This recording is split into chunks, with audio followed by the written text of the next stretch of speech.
Each of the dot plots shown represents the number of glue sticks brought in by each student for two classes, Class A and Class B. The statement best compares the standard deviations of the number of glue sticks brought in by each student for these two classes.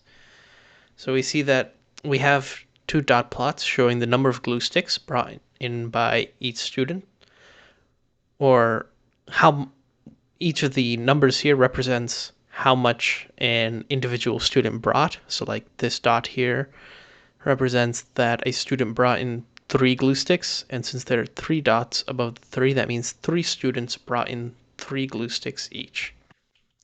And we're asked to compare the standard deviation of the two plots. So the standard deviation really just measures the amount, the level of how spread the data points are. And if we look at the shape of the dot plot for Class A and Class B, the shape is identical. We see that it starts off low and increases. And the dots are actually identical for both. The only difference is that the numbers on the scale down here are different. But since the shape of these two dot plots are the same, that means that the data has the same level of spread for both plots, and that means that the standard deviation for both of these plots is the same.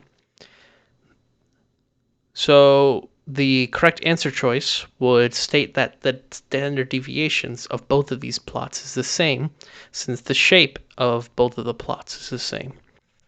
So A is incorrect because it says the standard deviation of the number of glue sticks brought in by each student for Class A is less than the standard deviation of the number of glue sticks brought in by each student for Class B. That's incorrect because the standard deviation should be the same. One should not be greater or less than the other. B says the standard deviation of the number of glue sticks brought in by each student for Class A is equal to that of Class B, and that's correct.